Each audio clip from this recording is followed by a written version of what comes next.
and gentlemen, and thank you for coming to WBFR Playhouse of the Air. We thank you for braving the weather this evening, and you'll be glad you did when you hear the story we have for you tonight. It's a Wonderful Life.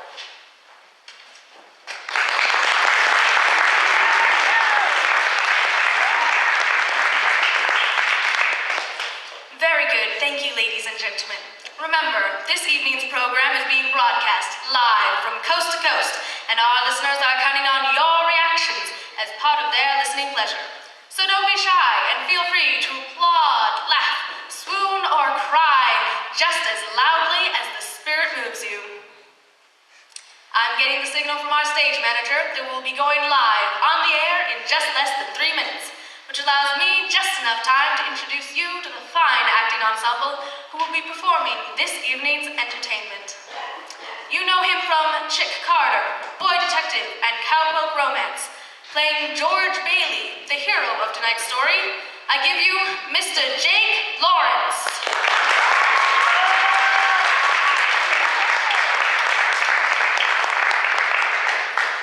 Having just returned from Los Angeles, having completed Dottie Goes Bananas, a technicolor spectacle that I personally recommend, playing his leading lady, Mary Hatch, I give you Miss Ohio 1943, Miss Sally Applewhite.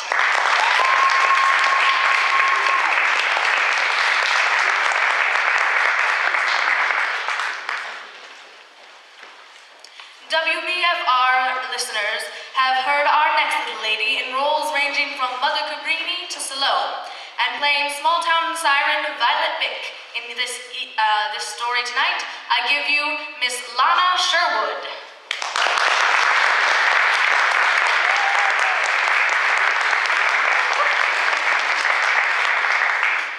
Soon to be seen co-starring with Margaret Dumont in Paramount Pictures' new comedy, The Hick Chick, and playing Clarence the Angel in this evening's story, I give you Mr. Harry Jasbo Haywood.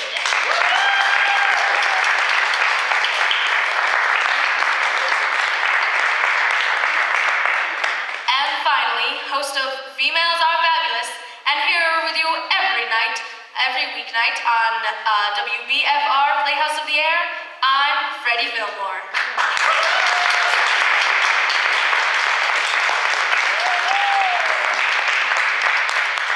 Getting the signal from the stage manager that we'll be going live on the air in 20 seconds. Thank you for coming and enjoy the broadcast.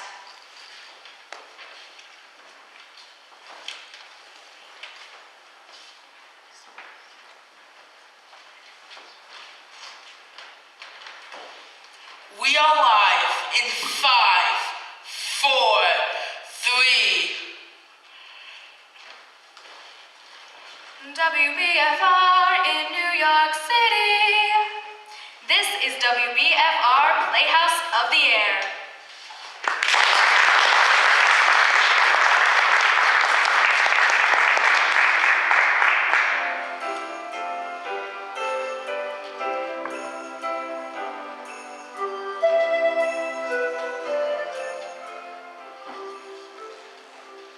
Good evening, ladies, gentlemen, boys, girls, young and old, old and new. Greetings from WBFR Studio A in Manhattan, New York, right here in the US of A. I'm your host, Freddie Fillmore, and it is my pleasure to bring you your favorite stories this and every week on WBFR Playhouse of the Air. Tonight, we bring you a real feel-good heart-warmer, perfect for this or any Christmas Eve. It's a Wonderful Life. We began our story in the little town of Bedford Falls, US of A, where a number of people in the town are praying for their dear friend, a typical American dreamer named George Bailey.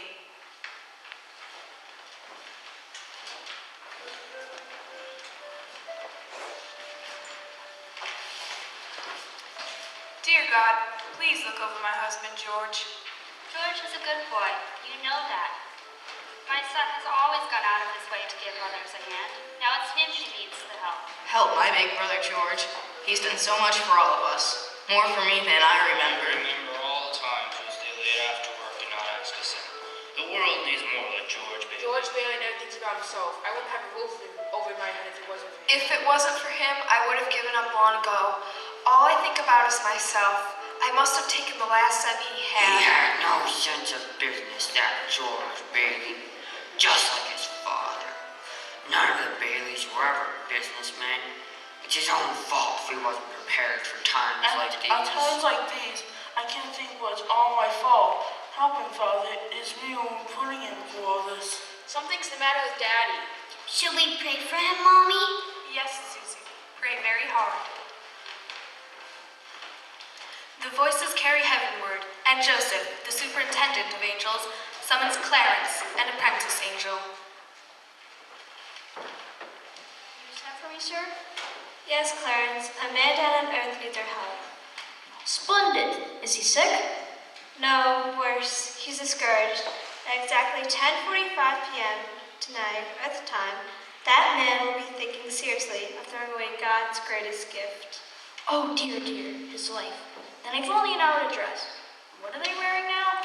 You'll spend that hour getting acquainted with George Bailey. Sir, if I should accomplish this mission, might I perhaps win my wings? I've been waiting over 200 years now, and people are beginning to talk. What's that book you've got there? Adventures of Tom Sawyer, sir. I was reading it when you sent for me. Oh, fine book. Excellent. Well, you do a good job with George Bailey, and we'll see about your wings. Thank you. Now, if you're going to help George, you want to know a little something about him. Look, see the town? Why, yes, a group of young boys sledding down a snow-covered hill and onto the ice. This is amazing. Yippee! Who's that? That's your problem, George Bailey. A boy? That's him when he was 12, back in 1919. Something happens here you'll have to remember later on. And here comes a scare baby, my kid brother, Harry Bailey. I'm not scared. Yippee! Help! Oh dear, Harry's fallen through the ice. I'm coming, Harry. Make a chain, gang. A chain. So his brother fell through the ice, but George saved him? Yes, Clarence, and ever since, George has had a bad ear. All that icy water, you understand. Bad ear, yes sir.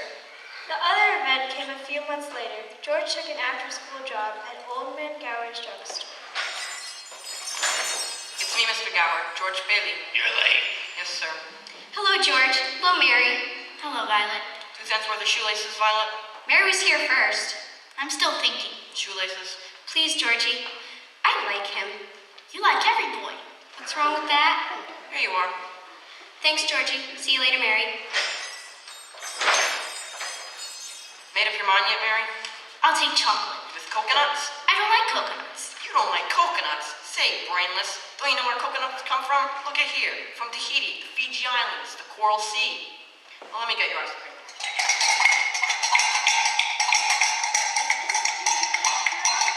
George Bailey, I'll love you till the day I die. Goodbye, George. Goodbye, Mary.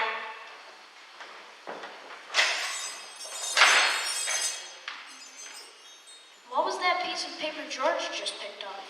It's a telegram for Mr. Gower. He found out this morning that his son died of influenza. Oh, awful. Yes, and he spent the afternoon drowning his grief in whiskey. Mr. Gower, do you want something? Anything? No. Anything I can do back here? No. I'll get them, sir. What's this bottle, Mr. Gower? Never mind that. Take those capsules over to Mrs. Blaine's. Yes, sir. They have the diphtheria there, haven't they, sir? Is it a charge, sir? Yes, a charge. Mr. Gower, I think. Get going. Yes, sir. Mr. Gower? What is it? Mr. Gower, that bottle you put something wrong in that bottle. Who do you think you're talking to? You're hurting my sore ear. Did you hear what I said? Get out of here. Mr. Gower, you don't know what you're doing. You put something wrong in that bottle. I know you're upset. You got that telegram and you're upset. It wasn't your fault, Mr. Gower. But look, Mr. Gower, look. This bottle. Use this bottle. It's poison. Poison? Don't hit my sore ear again. Oh, George. Oh, George. All I wanted was to make sure, Mr. Gower. I won't tell anyone. Hope to die, I won't. Oh,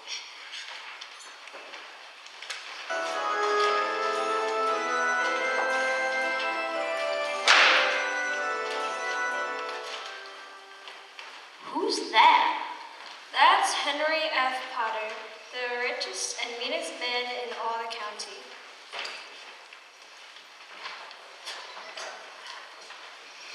Peter, Pot is here. Mr. Bailey, Mr. Big, there's nothing quite so loathsome as a family business. Now, Peter, you know what I'm here for. I'm on a very tight schedule. A family to a 53. Okay then, Mr. Potter. Here's the thing. I just need a little more time. Just 30 short days. I'll dig up that 5,000 somehow.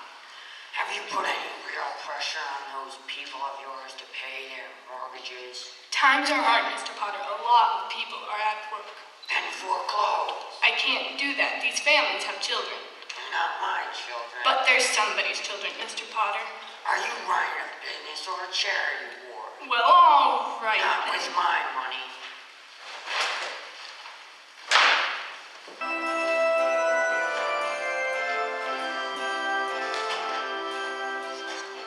George worked for his father, saving enough to see him through the university. That summer, though, he's going to Europe. George got on a cattle boat and was ready to do a little traveling before college. Old man Gower surprised him with a gift of a great big suitcase. On his way home from the store, he ran into his friends Ernie the cab driver and Bert the cop. Hey, Ernie. Hiya, George. Hi, Bert. Hey, George, what's the suitcase for? I'm a rich tourist today. How about driving me home in style? Sure, Your Highness. Hop in the cabin. For the carriage crate, I put on my hat. Good afternoon, Mr. Bailey. Looks like you're ready to get out of here. Hello, Violet. Hey, you look good. That's some dress you've got on there. Oh, this old thing? Why, I only wear it when I don't care how I look. See you later. George saved up enough money to go away to college. His bags were packed and he was all set to go. I wish we could send Harry to college with you, George. We have that all figured out. You see, Harry'll take my job at the building alone, and he'll work there for 4 years, and then he'll go. He's pretty young for that job. Well, no younger than I was. You were born older, George. I suppose you've decided what you're going to do when you get out of college? You know, what I've always talked about, building things, designing modern cities, designing new buildings. Still after that first million before you're 30? No, I'll settle for half that in cash. Of course. It's just a hope. But you wouldn't consider coming back to the building and loan, would you? I know it's early to talk about it. I couldn't face being cooped up for the rest of my life in that shabby little office. Oh, I'm sorry, Pop. I didn't mean that like that, but this business of nickels and dimes and spending all your life trying to figure out how to save 3 cents on a length of pipe, I'd go crazy. I want to do something big and something important. You know, George, I feel that in a small way, we are doing something important, satisfying a fundamental urge. You know, it's not too much for a man to own his own roof, walls, and a fireplace, and we're helping him get that in our shabby little office. I know, Dad. I wish I felt... But I've been hoarding pennies like a miser in order to... Most of my friends have already finished college. I feel like if I don't get away, I'd bust. Yes, you're right, boy. This town's no place to stay if you aren't willing to call to Potter. You get yourself an education, then get out of here. I'm glad you see what I'm talking about. Say, I think I'm gonna go down on Old Main Street. Last night in town and all. Have a good time, son.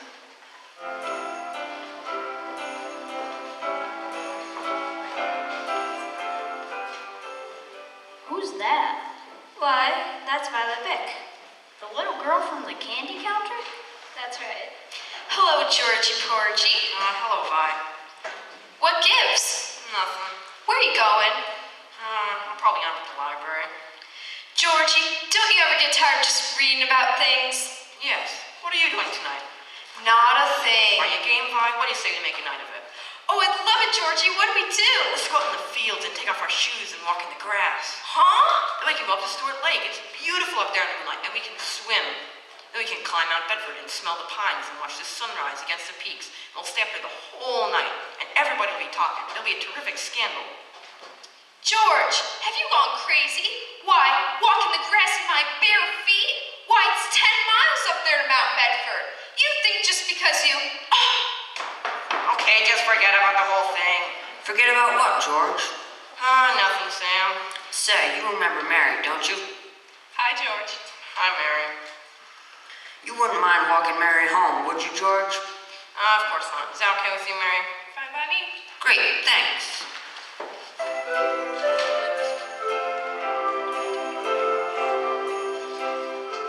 So George walked Mary home. Is that important, Joseph? I'd say it is, because even though Mary lived only 4 blocks away, it took them 2 hours to get there. Buffalo gals, won't you come out tonight? Come out tonight. Come out tonight. Buffalo gals, won't you come out tonight? And dance by the light of the moon. Hot dog, oh boy, just like an organ. Gee whiz. Beautiful. You know something? If it wasn't me talking, I'd say you were the prettiest girl in town. Well, why don't you say it? I don't know. Maybe I will. How old are you anyway? 18. 18. Too young or too old? Oh no, just right. Your age fits you. Hey, look where we are. Oh, the old Granville house. Yeah, I gotta throw a rock. Oh, no, don't. I love this old house. Well, no, you don't know about deserted houses. You make a wish and then you throw a rock. But, George, it's such a lovely old place. I wish I lived there. In there, I wouldn't live in there if I was a ghost. Now watch this. How about it, huh? Pretty good shot, huh? Open window. Huh. What's your wish, George?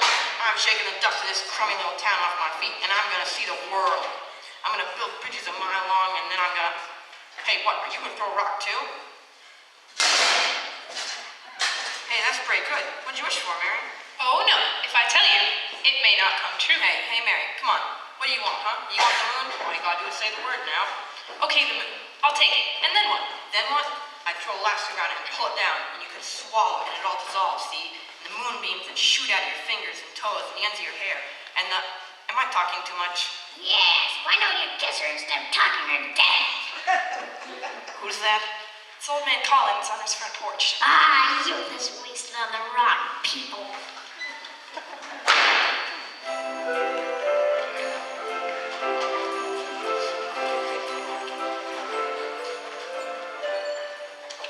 George's father died that night, so of course George couldn't go to Europe.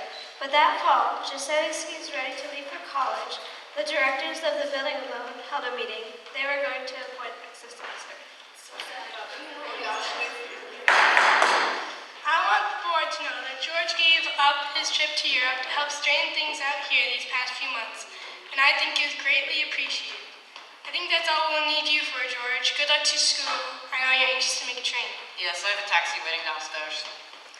Mr. Chairman, I'd like to get to my real purpose. I claim this institution is not necessary to this town. Therefore, Mr. Chairman, I make a motion to dissolve the building loan and turn its assets and liabilities over to the receiver. It's too soon after Peter Bailey's death to discuss chloroforming the building and loan. It was his faith and devotion that are responsible for this organization. I'll go further than that. I'll say to the public, Peter Bailey was the building and loan. Oh, fine, Father. Coming from you, considering that you probably drove to his grave. I know very well what you're talking about. You're talking about something you can't get your fingers on, and it's galling you. Well, you're the board here. You do what you want with this one. But just one more thing. This town needs this measly one-horse institution. If only to have someplace where people can't come, or people can come without crawling to Potter. Come on, Billy. Sentimental hogwash. I want my motion. They're just coming out of the board meeting. I'll have to call you back. What happened, George? All I heard was a lot of yelling. Boy, oh boy, McCullough, you should have heard George. Yeah, they're voting us down in there. George, get out of here. You missed a little trip. You want Miss College too? Don't worry about the board. They're just trying to put us out of business. Don't worry, I can get another job. I'm only 55. You're 58.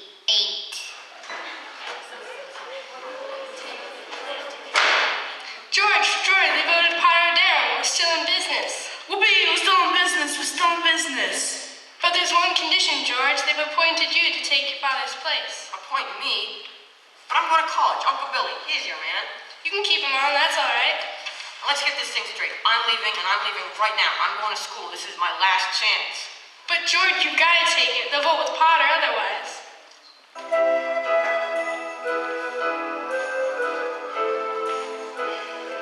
So George Bailey didn't go to college. That's right, Clarence. He gave his college money to his brother Harry, and Harry went instead. But what happened to that good-looking girl? You know, Mary? Oh, George saw her now and then. Not very often, though, because Mary went away to school, too. Anyway, George waited 4 years for Harry to come back and take over the building alone. Then he could still see the world. He planned to work in the oil fields of Venezuela. There she blows. Say, Uncle Billy, you know what the 3 most wonderful sounds in the world are? Breakfast is served, lunch is served, and dinner is served. No. Anchor chains, plane motors, and train whistles. Oh, here's the professor now. Well, if it isn't George Geographic Explorer Bailey. Uncle Billy, you haven't changed a bit. No one ever changed Duanki. You know that. Oh, am I glad to see you. Say, where's Mother? She's home cooking the fatted calf. Come on, let's go. Oh, wait. This is Ruth Dakin. Ruth Dakin Bailey, if you don't mind. Huh? Well, I wired you I had a surprise. Here she is. Meet the wife. Well, what do you know, wife? Well, how do you do? What am I doing? Congratulations. Harry, why didn't you tell somebody? What's a pretty girl like you marrying this 2-headed brother of mine? Well, I'll tell you, it's purely mercenary. My father offered him a job. Oh, he gets you and the job? He's cup one and forfeit. Come on, Ruth. Let's start ahead and leave the bags for the fellas. All right. George, about that job. Ruth spoke out of turn. I never said I'd take it. You've been holding the bag here for 4 years, and, well, I won't let you down. It's all right, Harry. It's all right. And that night, the homecoming for Harry became his wedding party. Uncle Billy familiarized himself with the spirits. Boy, oh boy, it feels so good I can spin Pie's eye. I think I will. What do you say? Maybe I should just go home. And you just point me in the right direction. Right down there. That way, huh? All over and along, pal. See you later. I'm away. I am all right. George! Yeah, I'm out here on the porch, Mother. I just thought I'd disappear. What do you think of the new sister-in-law? She's swell. Looks like she'll keep Harry on his toes. Yeah, keep him out of Bedford Falls anyway. George, do you know that Mary Hatch is back from school? Yeah. Nice girl, Mary. All right, Mother, I think I'll go out and find the girl and do a little passionate necking. Oh, George! Bye, Mrs. Bailey. By the way, do you want any books at the library? The library? George, you go and see Mary, you hear?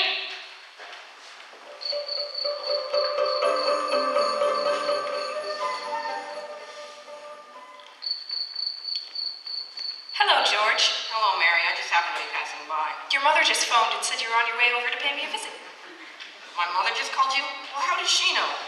Well, I didn't tell anybody. I went for a walk and happened to be passing by. Went for a walk, that's all. When did you get back? Tuesday. Would you like to come in? Well, I guess, since I'm here. Say, where'd you get that dress? Do you like it? It's all right. I thought you'd go back to New York with Sam and Francie and the rest of them. Oh, I worked there a couple of vacations, but I don't know. I guess I was just homesick. Homesick for Bedford Falls? Yes, and my family and everything.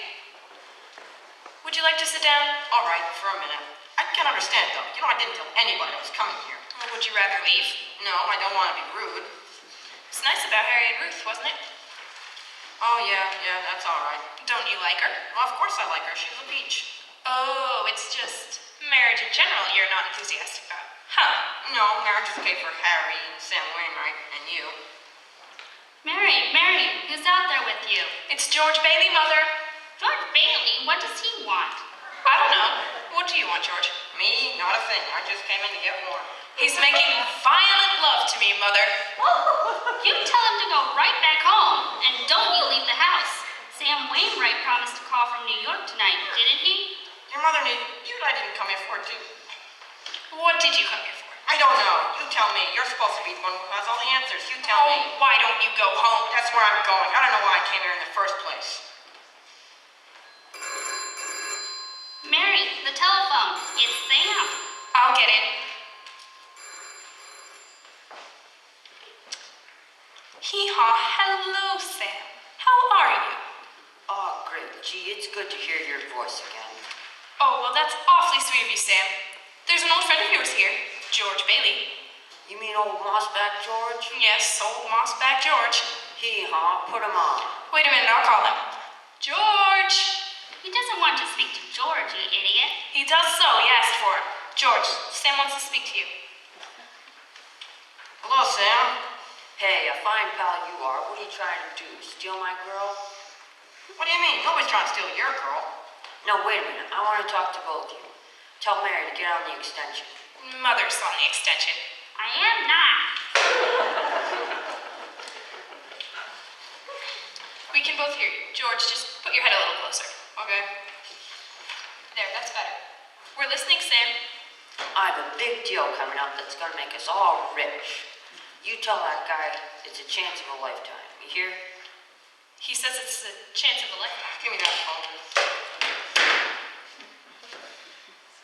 Now you listen to me, Mary. I don't want any plastics and I don't want any jobs. I don't want to get married ever to anyone. You understand that? I want to do what I want to do, and you're not going to. Oh, Mary. Oh, George. Oh, Mary. I love you. George, I love you too.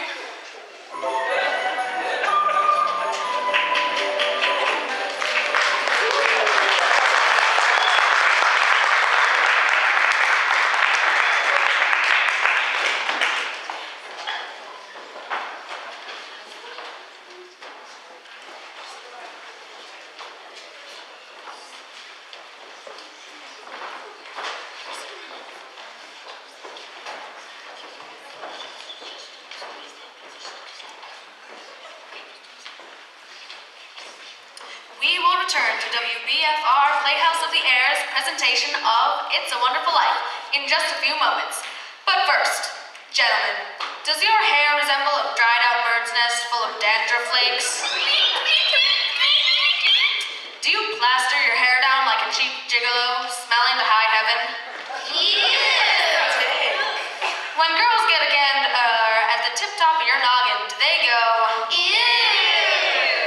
well, here's a friendly hint that may just help you out in the romance department. Starting tomorrow, why not try Bremel Hair Tonic? Yes, sirree, you'll be headed for success with Bremel Groomed Hair. A success with the gals and on the job. Bremel always keeps hair looking mighty attractive, always in place. A real sex appealer. Bremel Hair Tonic does lots more than keep your hair handsome looking. Bremel the Swank Hair Tonic makes a filthy bird's nest clean. A little dab will do ya, all the pretty gals will scream.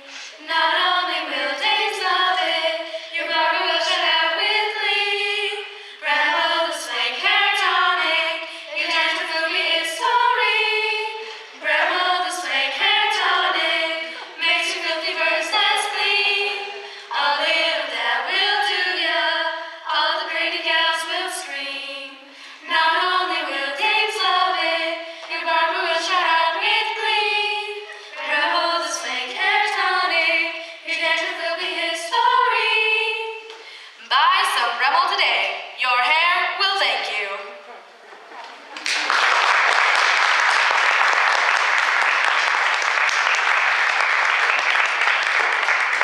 And now back to It's a Wonderful Life.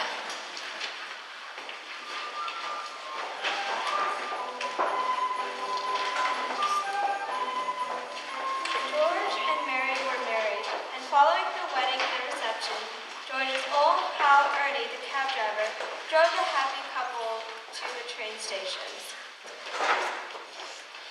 Where are you two going on this here honeymoon? We're going to shoot the works, Ernie, a whole week in New York. Here's the kitty, Ernie. $2,000. I feel like a bootlegger's wife. So you're finally getting out of Bedford Falls. Then what? Then what, honey?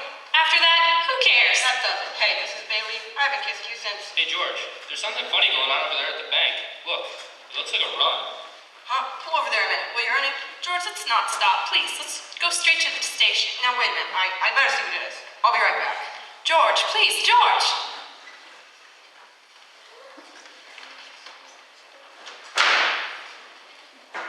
Hey, what is this, Uncle Billy? A holiday? Why are the doors locked? There's a crowd out front.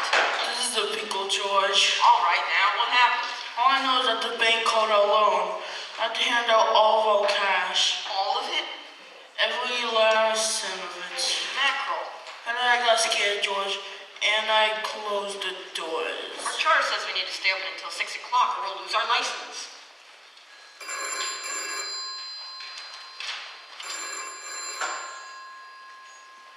Bailey, Bully, Billy, and Get me George. George, it's party. Hello? George, there's a rumor around town that you closed your doors. Is that true? No, it isn't.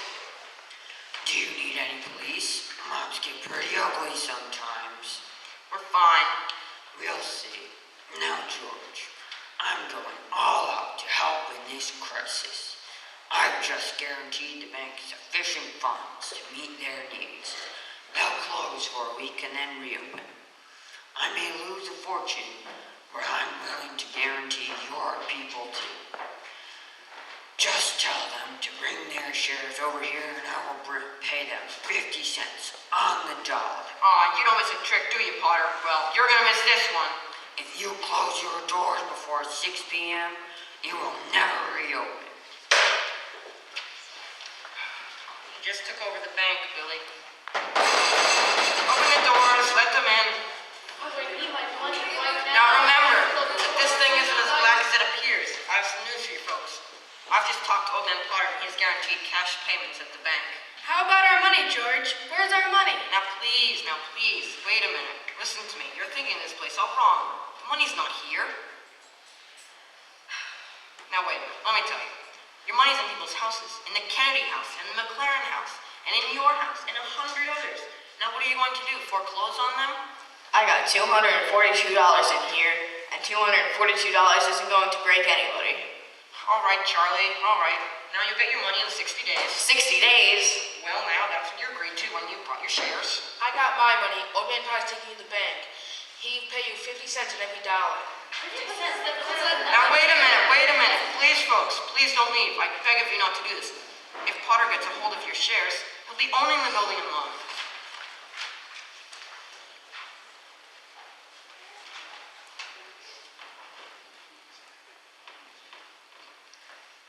My husband's out of work. We need money. I got doctor bills to pay. Can't feed my kids with faith. How much do you need? We've still got some money. We've got $2,000 from the wedding. Hey, Mary. Hey, I got $2,000 here. This will tie us over until the bank opens. All right, Charlie, now, how much do you need? $242. Charlie, just enough to tide you over until the bank reopens. I'll take $242. Okay, Uncle Billy, give Charlie $242. Okay, all right. Ed, now, how much is to get you by? $20, I suppose. Now we're talking. Now, Mrs. Thompson, how about you? But it's your own money, George. Never mind that. How much do you want, Mrs. Thompson? Could I have $17.50? Oh, bless your heart. Of course you can have it. Uncle Billy, give her $17.50. Pay it back when you can now. Pay it back when you can. All right, all right. Who's next?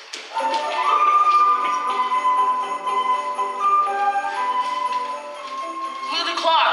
Look. 5 seconds. 4, 3, 2, 1. 6 o'clock. We made it.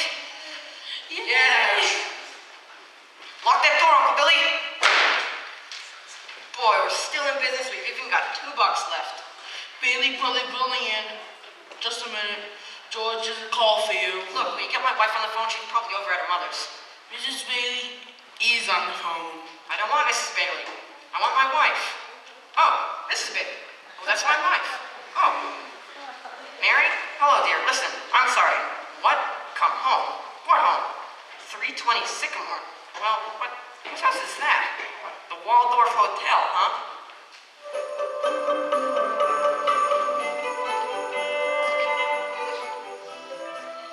That doesn't look like the Waldorf. Oh no, number 300 Sycamore was the old Granville house, the one George and Mary threw rocks at and made wishes. Mary had prepared the house, including a turkey dinner, romantic decorations, and even a marriage bed. Welcome home, Mr. Bailey. Well, I'll be. Remember the night we broke the windows in this old house? This is what I wish for. Darling, you're wonderful. Yes, sir. That's where they spent their honeymoon. That's where they started their lives together. Mary made that leaky old house a home, while George toiled away at the building and loan office, providing houses for people like Giuseppe Martini. Hey, Martini, you renting a new house? Wait, you hear that, Mr. Bailey? I own this house. Me, Giuseppe Martini. I own my own house. No more we live like a pigs in Mr. Panter's field. We have something for you and your family, Mr. Martini. George and I bring something for all the new owners. For the Martinis? Maria, come quick, bring the kids. Bread, so that this house may never know hunger. Salt, that life may always have flavor. And wine, that joy and prosperity may reign forever. Enter the Martini Castle.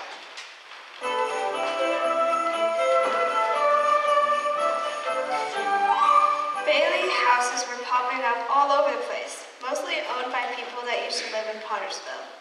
So, after a couple of years, Old Man Potter decided to call our George into his office. Sit down, George. Sit down. Have a cigar. Thank you, sir.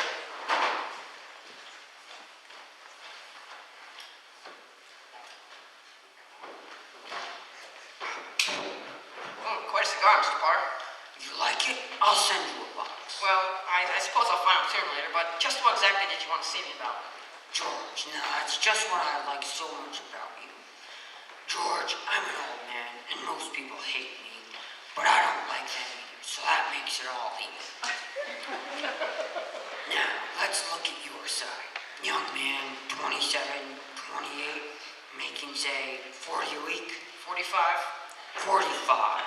45. Now, if you were some ordinary yokel, I would say you were doing fine. But George Bailey is intelligent, ambitious. He hates the building and all, almost as much as I do. He's been dying to get out of town ever since he was born. What's your point, Mr. Potter? My point is you're the only man in town who's licked me. I want to hire you. Manage my affairs. I'll start you out at $20,000 a year. $20,000 a year? You wouldn't mind living in the nicest house in town. You wouldn't mind that, would you, George? Are you sure you're talking to me? I'm George Bailey. Don't you remember me? The building and loan, remember? Yes, George Bailey, whose ship had just come in, provided he had brains enough to climb aboard. Well, what about the building and loan? Oh, confound it, man. I'm offering you a 3-year contract at $20,000 a year. Is it a deal or isn't it? Mr. Potter, I know I had to jump the chance, but I wonder if you might give me 24 hours to think about it. Sure. You go home and talk to your wife. Yeah, I'd like that. In the meantime, I'll draw up the papers, and soon you'll be managing my affairs. Your affairs? No, the answer is no, doggone it. You sit around here and you spin your little webs and you think the whole world revolves around you and your money. Well, it doesn't, Mr. Potter. In the whole vast configuration of things, I'd say you're nothing but a scurvy little spider.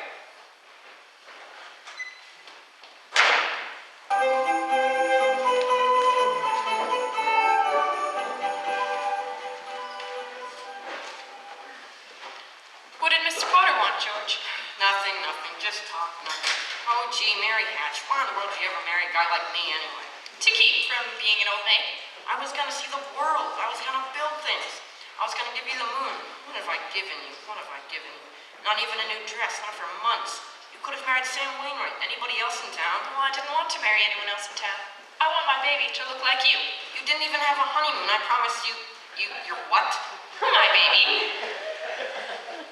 You mean, Mary, you're on the nest? George Bailey, that's who's stuck.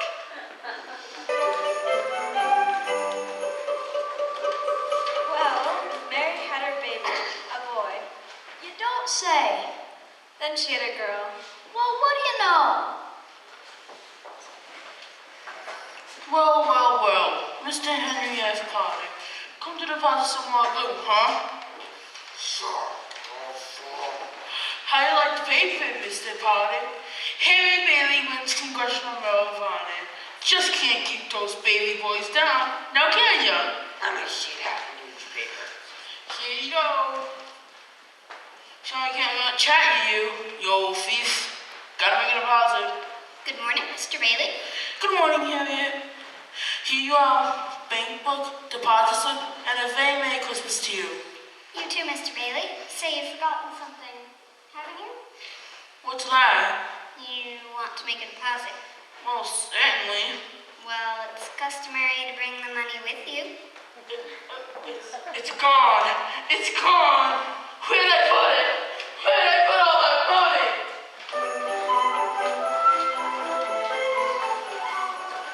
A terrible thing, Clarence, terrible. Uncle Billy couldn't find that money because the envelope with the $8,000 was folded up in that newspaper he gave to Old Man Potter. At the same time, as Billy started looking for the deposit, Violet came to visit George at the building alone. Oh, hello, Vi. Suppose you're getting things set back at the house for the party tonight. You know you're invited. What's wrong? You see right through me, don't you? How much do you need? I hate doing this to you, George, but I won't be asking for any more after this. You planning on robbing a bank? I'm going to Manhattan. What's in Manhattan? Why, everything's in Manhattan. New start, at least. That's a big step, Vi. What's the matter with starting a new life right here in Bedford Falls? Well, I'll be. Never thought I'd hear that from you, George Bailey. I thought you hated this place. I did, but this town has a charm of its own. You should give tours, maybe. I'm just thinking, you, Violet. Manhattan's a big place to take on your own. I've made a decision. There's a midnight train tonight, and I plan to be on it. It takes a lot of character to leave your hometown and start over again. Now, here's some dough. No, George, don't. What do you want to do? Hawk your furs in that hat? Want to walk to New York? You know they charge for meals and rent up there just as the same as they do in Bedford Falls. Yeah, sure. It's a loan. That's my business. Building and loan. Besides, you'll get a job. Good luck to you. I'm glad I know you, George Bailey. Say hello to New York for me. Merry Christmas, George. George! Uncle, what's going on? The bank examiner's coming today and I... Today? Yeah, wants the accounts payable. What's the matter with you? The $8,000. What, Uncle Billy? What happened to it? I don't know. I was going to deposit it. And I went to the bank and I didn't have it. $8,000, Uncle Billy. The bank examiner's in town and it's not our money. It belongs to the depositors. I'm so sorry, George. I don't know what happened to it. Well, the first place you look is in your coat pocket. I told you to put it in there when we left. I'm no good to you, George. I'm no good. Let's go then. We have to retrace your steps. We'll leave no stone unturned.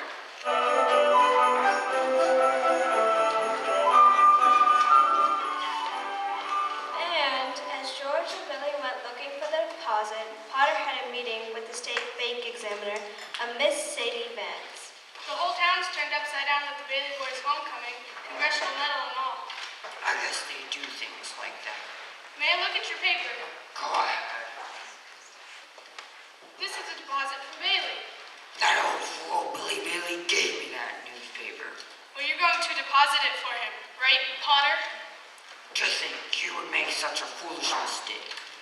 Look at how much it is. There's $8,000 in here. What a Christmas present. And he doesn't even know it. Just a minute here, Potter. I know you've been giving the Baileys a hard time for as far back as I can remember. Why? I don't have to give answers to you. You're just a state examiner. Yes, I am, but I am unimpressed by your buying off everyone in town. Oh, that's it. You could never buy the Baileys. What? You heard what I said. The Baileys have always stood for something you have always wanted and are so jealous of. They're honest. You're fired.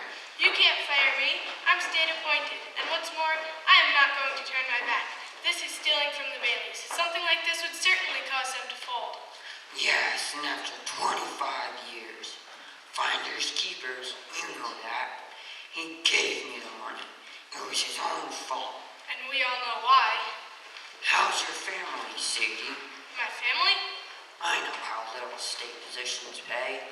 What would you say to a little Christmas bonus? I want no part of this. That's not what I've heard. What are you insinuating, Potter? I will not be turned down. What do you want me to do? I want you to pay the Baileys a surprise visit.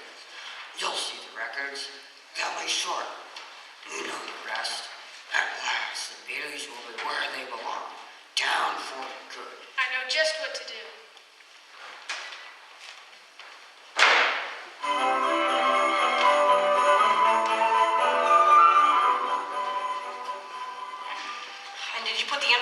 pocket? Yeah, maybe. Uncle Billy, we've got to find that money.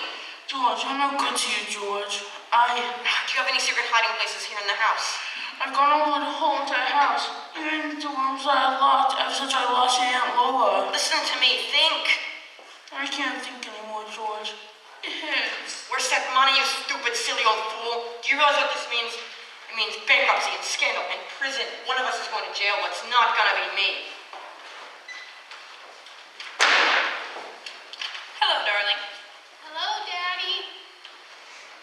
Daddy, did you bring the wreath? What wreath? The Merry Christmas wreath for the window. I left it at the office. Is it snowing? Yeah, it just started. Where's your coat and hat? Left them at the office. What's the matter? Nothing's the matter. Everything's all right.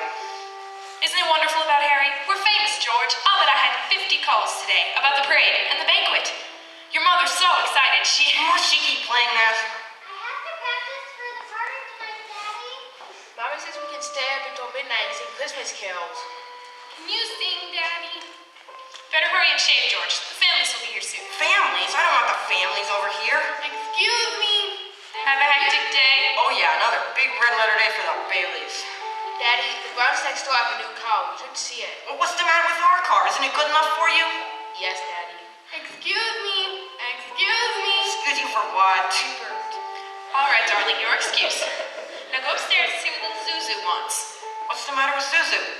Oh, she got a cold. They gave her a flower for her prize, and she didn't want to crush it, so she didn't button up her coat. What is it, a sore throat? The doctor says it's nothing serious. Was the doctor here? I called him right away. Is she running a temperature? Just a teensy one. Gosh, it's this old house. I don't know why we don't have all have pneumonia. George, what's wrong? Wrong? Everything's wrong. You caused a happy family. Why do you have to have all these kids? Dad, how do you smell frankincense? I don't know. Ask your mother. Where are you going? Up to see Zuzu. Hi, Daddy. Well, what happened to you? I want a flower. Where do you think you're going? Want to give my flower a drink? Here, give Daddy the flower. I'll give it a drink. Look, Daddy. Some of the petals came off. Paste it. Yeah, all right. Now, I'll paste this together. There it is. Good as new. Give the flower a drink. Now, will you do something for me? What? Will you try to get some sleep? I'm not sleeping. I want to look at my flower. I know, but you just go to sleep and then you can dream about it and it'll be a whole garden. It will? Uh-huh.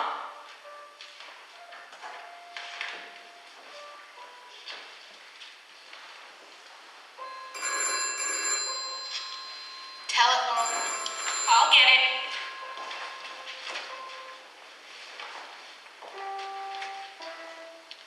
Hello? Yes, this is Mrs. Bailey. Oh, thank you, Mrs. Welch. The doctor says she'll be out of bed in time for her Christmas dinner. Is that Zuzu's teacher? Yes. Let me speak to her. Hello, Mrs. Welch? This is George Bailey. Say, what kind of teacher are you anyway? George! This sort of thing we pay taxes for to have teachers like you. Oh, that's stupid. Hello? Mrs. Welch? I want to apologize. Hello? Hello? She hung up. I'll hang her up. Now, who do you think you are? Wait a minute. Hello? Oh, Mr. Welch. Oh, that's fine, Mr. Welch. Gives me a chance to tell you what I really think of your wife. George! Will you get out and let me handle this? Hello? Oh, you will, huh? Okay, Mr. Welch. Anytime you think you're man enough. Hello? Daddy, how do you spell hallelujah? What do you think I am, a dictionary? Janie, haven't you learned that silly tune yet? You've played it over and over again. Now stop it, stop it. George! What are you doing? I'm sorry, Mary. Janie, I'm sorry. I didn't mean... You go on and practice.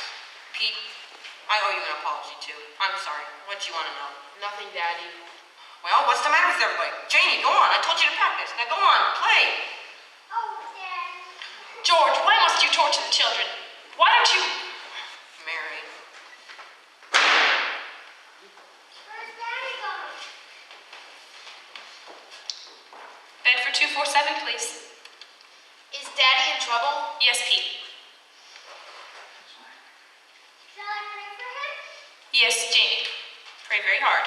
Me too? You too, Tommy. Hello, Uncle Billy?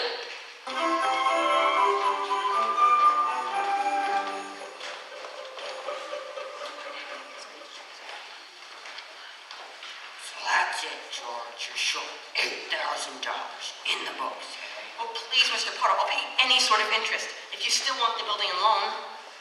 You said it was lost. Did you notify the police? No, sir. I haven't done that yet. Harry's homecoming tomorrow, and Why did you come to me? What about your good friend, Sam Wainwright? I can't get a hold of him. He's in Europe. What kind of security would I have, George? What collateral? I have some life insurance, a $15,000 policy. How much is your equity in it? $500. And you want 8,000? Look at you. You used to be so cocky. You were gonna go out and conquer the world. You once called me a work frustrated old man. What are you but a work frustrated young man crawling in here on your hands and knees for help?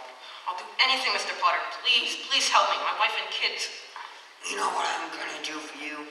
As a stockholder in the building and loan, I'm calling the state examiner to get a warrant for your arrest. Misappropriation of funds, manipulation, malfeasance. Mr. Potter, please, you can't. They can't arrest me.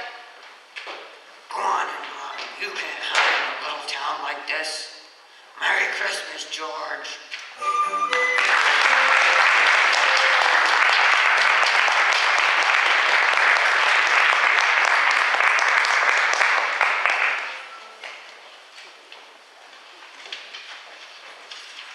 And now more from our sponsors. Are you guilty of careless driving because windshield bug spots dulled your vision? Yes, I'm guilty. Stop straining to see through a bug-splattered windshield. Duck's Toilet Cake gets the squashed bugs off quickly, easily. Yes, even when the sun has baked them into the glass. Remember, you need clear vision as well as good brakes to avoid accidents. You'll find Duck's Toilet Cake leaves the glass polished so crystal clear you hardly know it's there. I feel so much safer after I clean my windshield with Doug's Toilet Cake. It leaves no dangerous oily film to pick up dust and make night driving difficult. Duck's Toilet Cake, the soap of 100 uses. You better wash high, you better wash low. Behind yours too, I'm telling you so. Duck's Toilet Cake is cleaning uptown. It washes up cars, it washes up bars, and out in LA it washes up stars. Duck's Toilet Cake is cleaning uptown. It's found in every bathroom, from sea to shining sea. It's used by our dear president, and it's used by you and me. Oh, you better wash high, you better wash low. Behind yours too, I'm telling you so. Duck's Toilet Cake is cleaning uptown. Buy a cake of Duck's Toilet Soap today. Keep it in your car.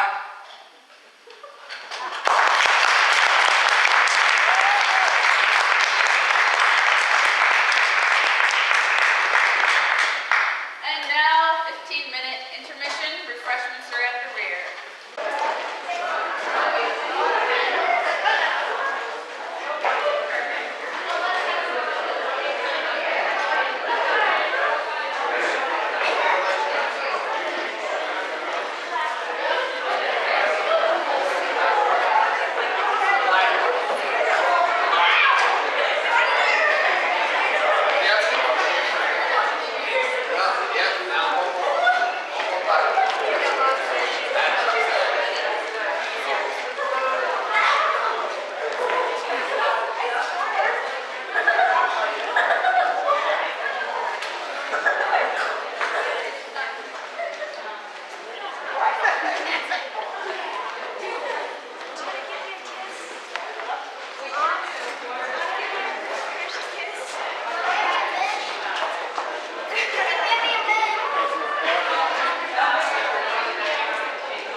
And now, the dramatic conclusion of It's a Wonderful Life.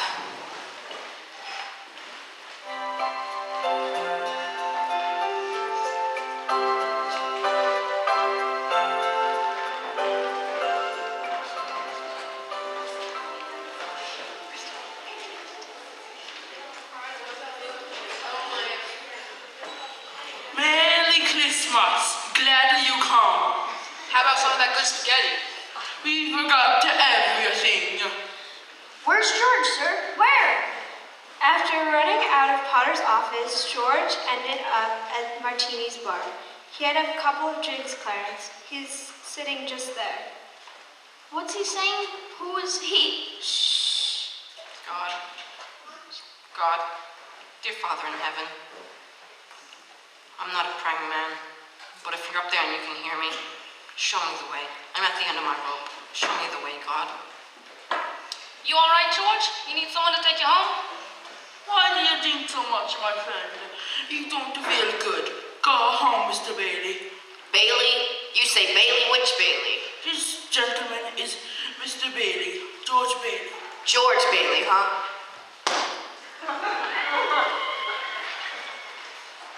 And the next time you talk to my wife like that, you'll get worse. It isn't enough you slaves teaching your stupid kids how to read and write. You've got to ball her out. You get out of here, Mr. Welch. You hit my best friend. You get out. All right. Mr. Bailey, are you okay? Who was that? Mr. Welch, but don't worry. He doesn't come in this place no more. I'll get something for your face. It is bleeding. I'm all right. Please don't go away, Mr. Bailey. Please don't. Leave me alone. Leave me alone.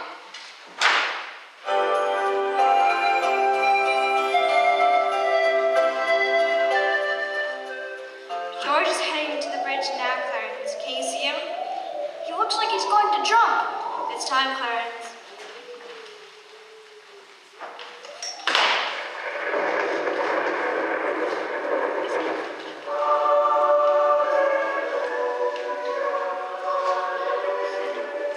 Excuse me, you, there. Have you got the time? My watch is dead. Thanks just the same.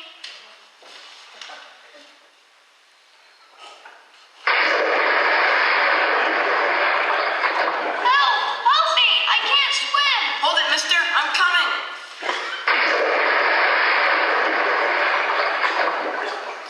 What in Sam Hill are the two of you doing? This storm's not fit for a man or a beast. Now get out of the water.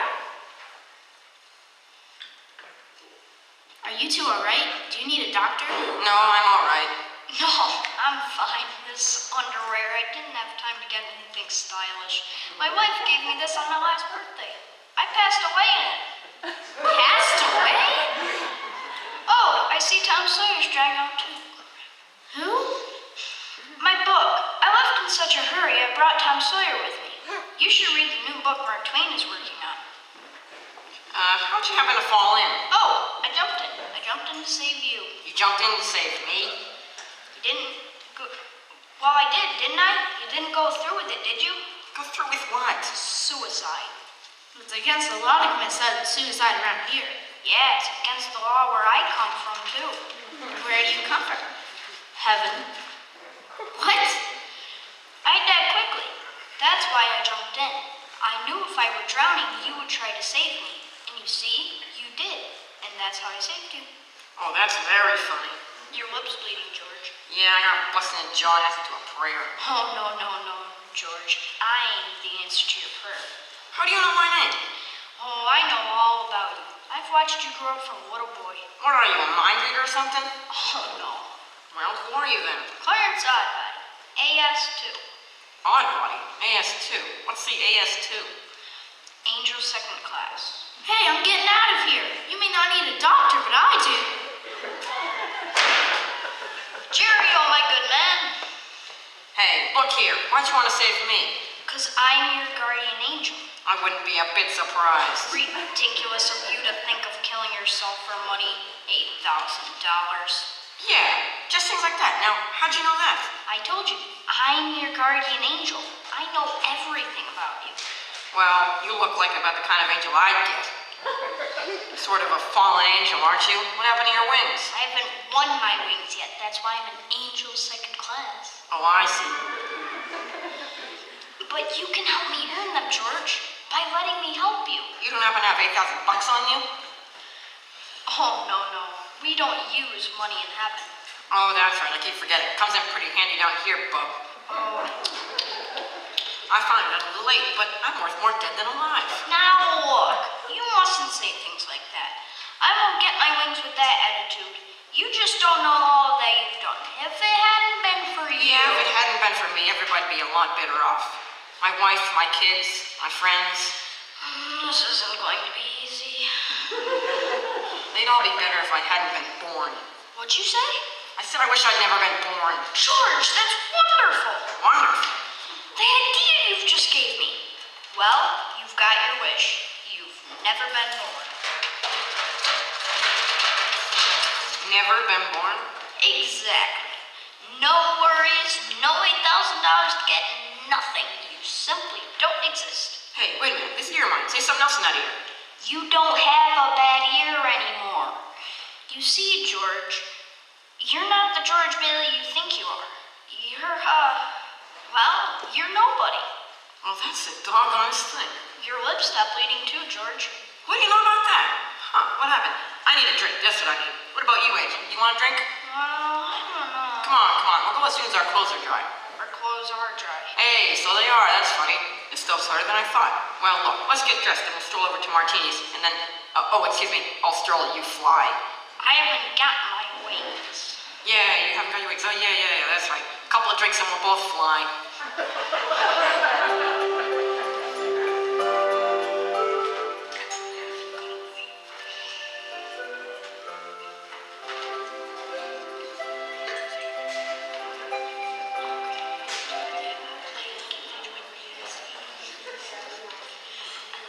There's a place to sit down. Sit down. Oh, hello, Nick. Clarence, I'm one of the best bar in Bedford Falls. Bedford Falls? Don't you mean Pottersville? Pottersville? Hey, where's Martini? Look, I'm the boss. You want to drink it, don't you? Okay, all right. Double bourbon. Quick, huh? Okay. What's yours, bub? I was just thinking of mulled wine. Huh? Heavy on the cinnamon and light on the clothes. Off with you, my lad, and lively now. Hey, look, mister. We serve hard drinks in here for men who want to get drunk fast. We don't need any characters around to give the joint atmosphere. Now, come on here. Just give him the same as I would. He's okay. 2 double bourbon. What about this place? It's all changed. All of Bedford Falls has changed. You're having your wish, George. You've never been born. Oh, there'll be lots of things you've never seen before. Oh, good. Somebody's just made it. Made what? Every time you hear a bell ring, it means that some angel's just got his wings. What did you say? Look, Clarence. I don't think you better talk about angels around here. Don't they believe in angels? Yeah, they believe in them, but, it's just... Well, then, why should people be surprised when they see one? Huh? Don't mind him, Nick. He just never grew up. How old are you anyway, Clarence? 293 next May. That does it. Out, you two pixies. Go through the door, out the window. Go on, get. Where's Martini? Will you tell him? Stop asking about Martini. He ain't here. Well. Look who crawled out from under whatever hole he's been hiding in. Hey, it's Mr. Gower. Hey, you rummy. Didn't I tell you never to come panhandling around here? George, look. Mr. Gower, this is George Bailey. Don't you know me? Will you buy me a drink, mister? Just one drink. Binky, throw the rummy out. You got it. Oh, no, please. Hey, Nick, isn't that Mr. Gower, the druggist? That rumhead spent 20 years in jail for poisoning some kid. If you know him, you must be a jailbird yourself. Binky, here's 2 more for you. Get him out of here. You got it, boss. Here, let me help you up. The snow's quite cold. What's wrong with Mr. Gower? Mr. Gower doesn't know you, George. You see, George, you weren't there to stop Gower from putting that poison into that prescription. What do you mean I wasn't there? What are you, a hypnotist? Why am I seeing all these strange things here? Don't you understand? It's because you were never born. Then if I wasn't born, who am I? You're nobody. You have no identity. What do you mean, no identity? My name's George Bailey. There is no George Bailey.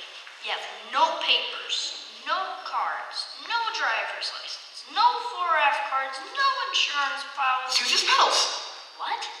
Susan's petals, my little girl. Some petals fell off her flower. I told her I'd fix them and stick them in my pocket. But they're gone. Everything is gone. But you've been given a great gift, George.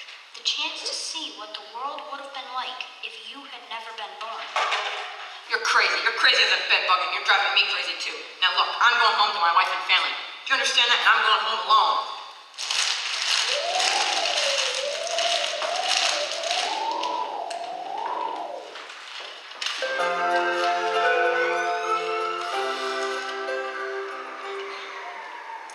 You know the drill. Hands behind your back, sister. Keep your hands off me. Why don't you bust somebody else for a change? Hey, officer. Where'd the building alone move to? The building and what? The Bailey building alone. It was right up there. That went out of business years ago. Now all that's left is this burlesque house.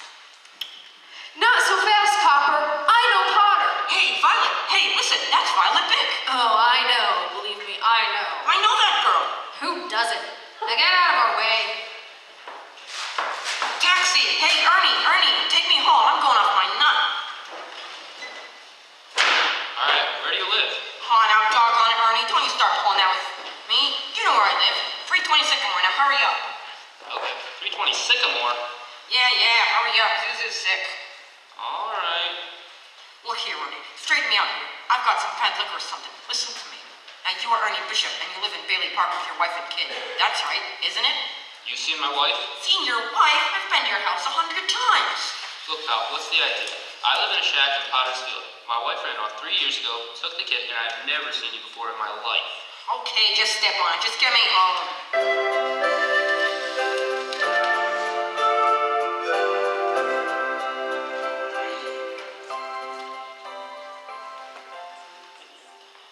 Is this the place? Of course it's a place. Well, this house hasn't been lived in for 20 years. Mary, I'm home. Pete, Tommy, Janie, Zuzu. Where are you? They're not here, George. You have no children. Where are they, Clarence? What have you done with them? All right, put up your hands. What is this? No fast moves. Come on out of here, both of you. Bert, thank heavens you're here. Bert, what's happened to this house? Where's Mary? Where's my kids? Watch him, Bert. Come on. I'm taking you down to the station. Bert, now listen to me. It's that fellow there. He says he's an angel. He tried to hypnotize me. Don't make me use my nightstick. Bert, I hate to do this, but... Run, George! Run, George!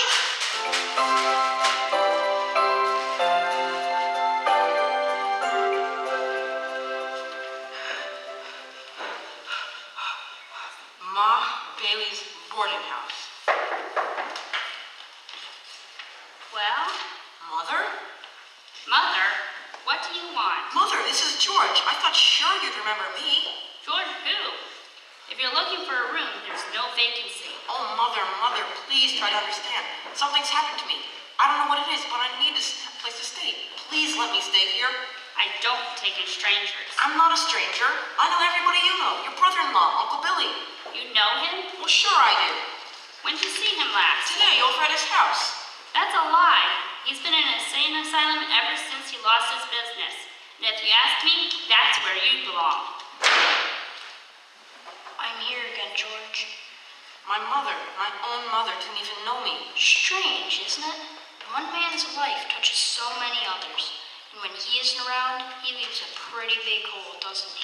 Look, you, I've heard of things like this before. You've got me under some kind of spell. Well, I'm gonna get out. I've got to. I know I talked to Billy this afternoon. How can you be in an asylum? I've got to snap out of this. Let me think a minute. Bailey Park. There is no Bailey Park if you weren't here to build it. We'll see.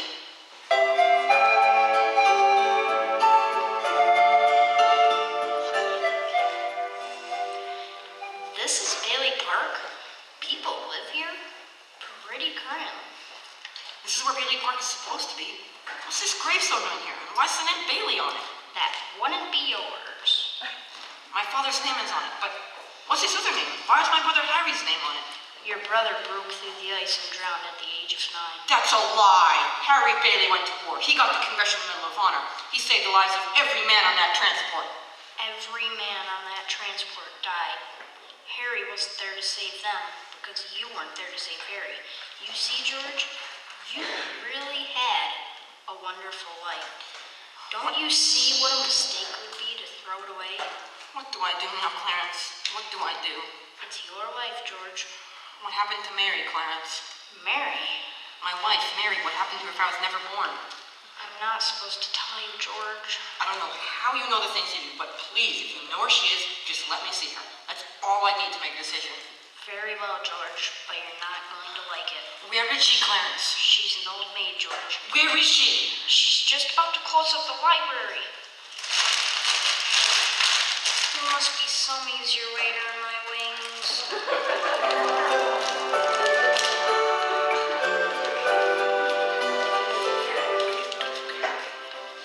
Is the library closed? It's Christmas Eve. We can't stay open all night. Can I ask you something?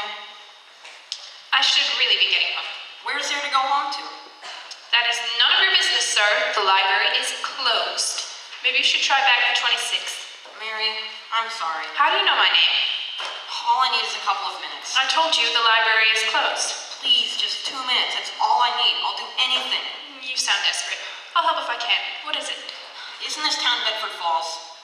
It used to be, but that was some time ago. I wasn't very old when Potter took the town along with its name for himself. So, do you know of a place called Bedford Falls? I've seen pictures. It looked like a very nice place. Things have changed, but that's with the times. I have to go. Mary Hatch, you live on Reed Street, a white Victorian. Your bedroom is at the top of the stairs. You turn to the left. You have an older brother, Marty, and you live with your mother, Edwina. How do you know all this? What are you, some crazy man? Stop it. I'm leaving. Don't you know me, Mary? I'll call a cop. The house you wished for, don't you remember? I told you I don't know you. Officer! Don't you know me? You must, Mary. It's George. Don't you know me? Officer! Mary, please. Oh, don't do this. Please, Mary, help me. Where are our kids? What? I need you, Mary. Help me, Mary. Get away from me. Help! Help! Police! Mary, it's George. Please, Mary, you're my wife.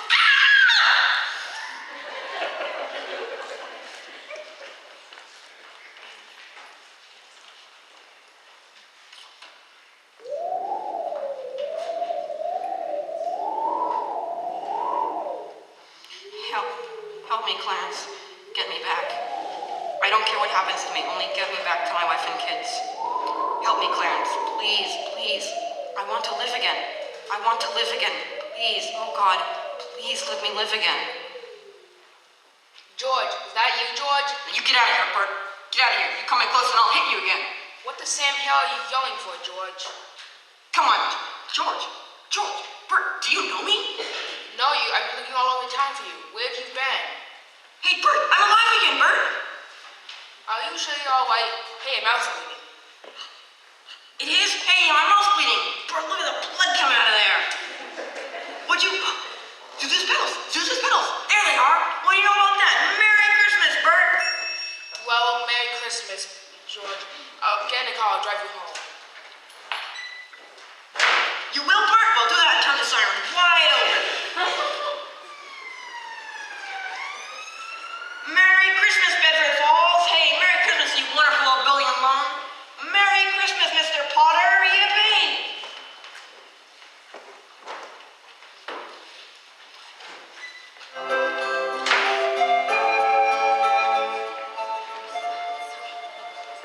Mary, I'm home. Have you seen my wife? Hey, what is this? These reporters? Hey, Merry Christmas, reporters. Mr. Bailey, there's a deficit. I know, $8,000 I bet, huh? George, I've got a little paper here. I bet it's more for my arrest. I'm going to jail. Isn't it wonderful? Merry Christmas. Hey, where's Mary, you know? Look at this wonderful old drafty house. Isn't it wonderful? Where's Mary? Merry Christmas, Daddy. Merry Christmas, Daddy. Kids! Pete, Janie, Tommy, I can eat you up. Where's your mother? She went looking for you with Uncle Billy. Daddy! Zuzu, my little ginger snap. How do you feel? Fine, not a smidge of temperature. Not a smidge. Hallelujah. George, darling. It's Mommy. Mommy's home. Mary! George, where have you been? Oh, George. Mary! Oh, you're real. Oh, George. You have no idea what's happened to me. You have no idea what's happened either. Come on, George, quick. They're on their way. Who's on the way? The police department? The FBI? The National Guard? I'm alive again, Mary. Listen, I'm alive again. Come on in here now. Now you stand right here by the tree, right here, and don't move. I hear them now, George. It's a miracle. Come in, Uncle Billy. Everybody, in here. Isn't it wonderful? May did it, George. May did it. She told these few people you were in trouble and they scattered all over town collecting money. What is this, George? Another run on the bank? Here you are. Merry Christmas. The line forms to the left, Mr. Gower. Merry Christmas, Mr. Martini. Step right up. I busted the jukebox too. Mr. Gower! I made the rounds on my charged accounts. Violet Bick!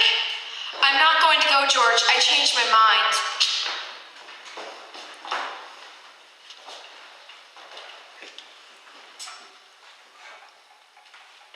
I wouldn't have a roof over my head if it wasn't for you, George. Here you go, $242.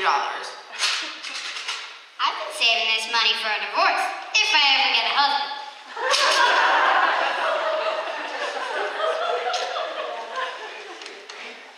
Merry Christmas, George. Merry Christmas, Mother! Merry Christmas, everyone. Just a minute, quiet everybody. A telegram from London. London. Mr. Gower cables you need cash. Stop. My office instructed to advance you up to $25,000. Stop. Hee-haw and Merry Christmas, Sam Wainwright.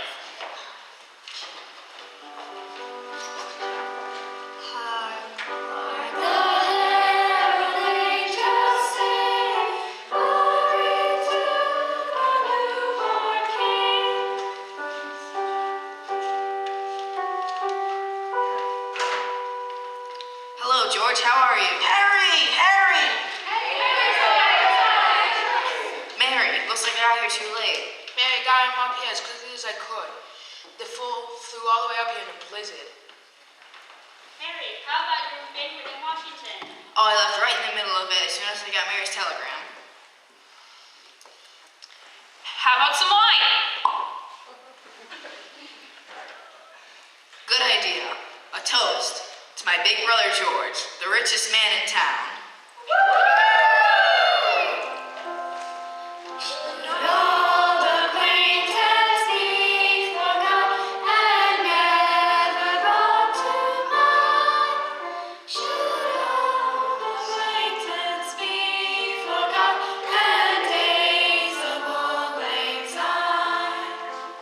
What's this book, George? Tom Sawyer. Look, there's an inscription. Remember, no man is a failure who has friends. Thanks for the wings. Love, Clarence. What's that? That's a Christmas present from a very dear friend of mine. Look, Daddy. Teacher says every time a bell rings, an angel gets his wings. That's right. Attaboy, Clarence.